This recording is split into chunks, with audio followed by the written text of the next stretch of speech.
South ఇండియాలోనే అతి తక్కువ ధరలకి రత్నాలనందించే ఏకైక సంస్థ 6JVR. నవంబర్ 11 నుంచి 19 వరకు ఆ మధ్యకాలంలో అత్యంత తీవ్రమైన చలి తెలంగాణలో ఉండబోతోందని వార్తలు వినిపిస్తున్నాయి.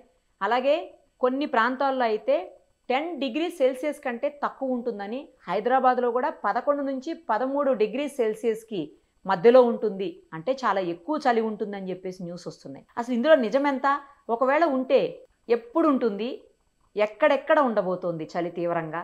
ఇవన్నీ మనం మెడ్ డిపార్ట్మెంట్ నుంచి శ్రీనివాస్ గారు ఉన్నారు, ఆయన అడిగి తెలుసుకుందాం. సార్ నమస్తే అండి. సార్ ఏంటి సార్ ఈ చలి ఆల్మోస్ట్ పెరిగింది, నిన్నటి నుంచి చూస్తుంటే కొంచెం చలి మొదలయ్యిందట్టే చెప్పాలి. నిజానికి ఏసీలు ఆఫ్ చేసేసి ఫ్యాన్లు మాత్రం వేసుకునే పరిస్థితి వచ్చేసింది. సో కోర్స్ ఇది నవంబర్ కాబట్టి ఎలాగూ చలి ఉంటుంది అనుకోండి. బట్ ఏంటంటే 11 నుంచి 19 మధ్యలో తీవ్రమైన చలి ఉంటుంది. ఇంతకుముందు ఎప్పుడు కూడా ఇన్ని డేస్ కంటిన్యూస్గా ఇంత తీవ్రమైన చలి లేదు. ఈసారి మాత్రం 8 నుంచి 10 రోజుల పాటు తీవ్రమైన చలి ఉండబోతోంది అని న్యూస్ వస్తుంది. ఇందులో నిజం ఎంత సార్? ఒకవేళ ఉంటే ఎక్కడ ఉండబోతోంది? మనం ఇప్పుడు నవంబర్ ఫస్ట్ వీక్ లో ఉన్నామండి. అయితే మనకి మాన్సూన్ సీజన్ ఎండ్ అనేది సెప్టెంబర్ 30కి అయిపోయి జనరల్ గా ఏంటంటే అక్టోబర్ సెకండ్ వీక్ నుంచి టెంపరేచర్లు ఫాల్ అనేది గ్రాడ్యువల్ గా ఉంటుంది.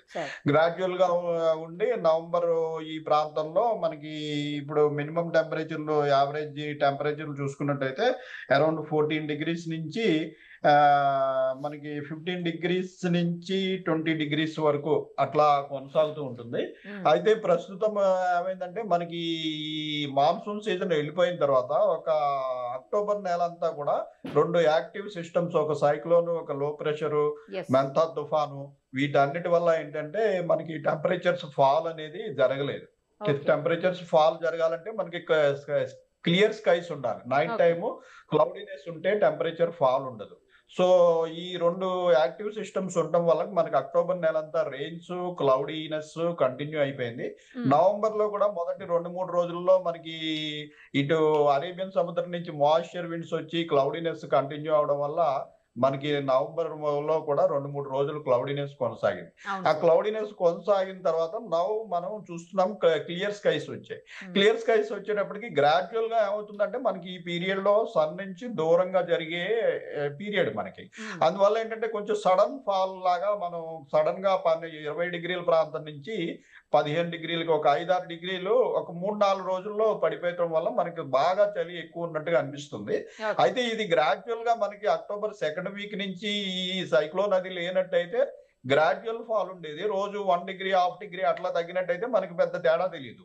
ఇప్పుడు మనం సడన్ గా సిస్టమ్స్ అన్ని అయిపోయి ఒక 4-5 రోజులు బట్టి స్కై క్లియర్ గా ఉండటం వల్ల సడన్ గా ప్రతి చోట కూడా మనకి 5 నుంచి 6 డిగ్రీల ఫాల్ అనేది జరిగింది. అయితే ఇప్పుడు నార్మల్ టెంపరేచర్స్ నుంచి ఈ డీవియేషన్ కూడా చూసుకున్నట్టయితే మనకి అరౌండ్ 1 డిగ్రీ నుంచి 6 డిగ్రీస్ వరకు నార్మల్ టెంపరేచర్. అంటే నార్మల్ టెంపరేచర్ అంటే ఒక ప్రదేశం యొక్క 30 ఏళ్ళు సగటు టెంపరేచర్ ఆ ప్రదేశానికి మన దగ్గర రికార్డ్స్ ఉంటాయి. మోర్ దాన్ 30 ఇయర్స్ దాంతో మనం కంపేర్ చేస్తాం. అలా కంపేర్ చేస్తే హైదరాబాద్ ఇప్పుడు నార్మల్ టెంపరేచర్ వచ్చి అరౌండ్ 18 డిగ్రీస్ ఉండాలి. అయితే ఈ రోజు 15 డిగ్రీస్ రికార్డ్ అయింది మనకి హైదరాబాద్ ప్రాంతంలో. అలాగే మనకి ఇటు మెదక్ అలాగే హన్మకొండ ప్రాంతంలో ఒక 6 degrees below normal temperature record అయింది. మనం కోల్డ్ వేవ్ అని ఎప్పుడు అంటామంటే ఒక ప్రదేశం యొక్క నార్మల్ టెంపరేచర్ నుంచి మోర్ దాన్ 5 డిగ్రీస్ బిలో కనుక టెంపరేచర్ అలా కన్సిక్యూటివ్ గా 2 డేస్ బిలో వెళ్ళిపోయినట్టయితే ఆ area cold wave affected area అని చెప్పేసి డిక్లేర్ చేస్తాము. ప్రస్తుతం మనం రాష్ట్రంలోని ఏ ప్రాంతంలో కూడా కోల్డ్ వేవ్ అయితే డిక్లేర్ చేయలేదు. అయితే నార్త్ తెలంగాణ, సెంట్రల్ తెలంగాణ ప్రాంతంలో ఈ నార్మల్ టెంపరేచర్ నుంచి రాగల 3-4 రోజుల్లో 3 నుంచి 4 డిగ్రీలు బిలో వెళ్లే అవకాశం ఉంది. అంటే మనకి అరౌండ్ 12 నుంచి 15 డిగ్రీల ప్రాంతంలో మనకి రికార్డ్ అయ్యే అవకాశం ఉంది ఈ north Telangana and central Telangana ప్రాంతంలో.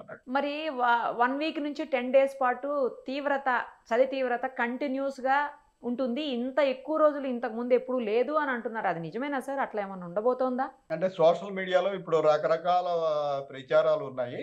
దాని గురించి మేము కామెంట్ చేయదలుచుకోలేదు. మా ఫోర్కాస్ట్ ప్రకారం ఏంటంటే ఈ మంత్ ఎండింగ్కి మనకి ముఖ్యంగా నార్త్ తెలంగాణ, సెంట్రల్ తెలంగాణ ప్రాంతంలో బిలో 10 degrees వెళ్ళే అవకాశం, మనకి ఉత్తర తెలంగాణలో ఆదిలాబాద్, కుమరం భీము, ఆ ఫారెస్ట్ ఏరియా జనరల్ గానే అక్కడ టెంపరేచర్స్ మనకి మిగిలిన తెలంగాణ ప్రాంతంతో కంపేర్ చేస్తే తక్కువ ఉంటాయి. అట్లాగా ఫాల్ కూడా ఎక్కువ ఉంటుంది అక్కడ. ఆ రకంగా మనకి ప్రస్తుతం మా ఫోర్కాస్ట్ ని బట్టి అరౌండ్ లాస్ట్ వీక్ ప్రాంతంలో మనకి రాష్ట్రంలో ఒక 7-8 జిల్లాల్లో బిలో 10 degrees అంటే 8 నుంచి 10 degrees ఆ ప్రాంతంలో కొనసాగే అవకాశం ఉంది. రాగల 3-4 రోజుల్లో మనకి ప్రస్తుతం ఉన్న టెంపరేచర్ల కంట ఒక 2-3 degrees బిలో వెళ్ళే అవకాశం అయితే ఉంది. ఓహో, మరి హైదరాబాద్ పరిస్థితి ఏంటి సార్? హైదరాబాద్ మనం అరౌండ్ 15 degrees లో ఉన్నాము. మరొక 1-2 degrees అంటే 13 నుంచి 15 degrees వచ్చే వారంలో మనం ఈ ప్రాంతంలో చూసే అవకాశం ఉంది. అలాగే నార్త్ తెలంగాణలో మరొక 2-3 degrees తగ్గి ఇంచుమించు 11 నుంచి 13 degrees ఆ ప్రాంతంలో కొనసాగే అవకాశం ఉంది. ఓవరాల్ గా నెక్స్ట్ వీక్ కొంచెం మళ్ళీ స్టెబిలైజ్ అయ్యే అవకాశం ఉంది టెంపరేచర్లు. ఓవరాల్ గా లాస్ట్ వీక్ లో మళ్ళీ ఫాల్ చూస్తాము. లాస్ట్ వీక్ లో మనకి నార్త్ తెలంగాణలో ఎక్కువ ఫాల్, అలాగే సెంట్రల్ తెలంగాణలో ఒక బిలో 10 degrees వెళ్ళే జిల్లాలు, మొత్తం రాష్ట్రం 33 జిల్లాల్లో ఒక 7-8 జిల్లాల్లో బిలో 10 degrees పోయే అవకాశం లాస్ట్ వీక్ లో ఉండే అవకాశం ఉంది. Thank you sir, thank you so much sir, thank you. మరిన్ని అప్డేట్స్ కోసం నిరుపమ సుమన్ టీవీ ఇన్స్టా పేజ్ని ఫాలో చేయండి. సుమన్ టీవీలో మీ పర్సనల్ అండ్ బిజినెస్ ప్రమోషన్స్ కోసం కింది నెంబర్కి కాంటాక్ట్ చేయండి.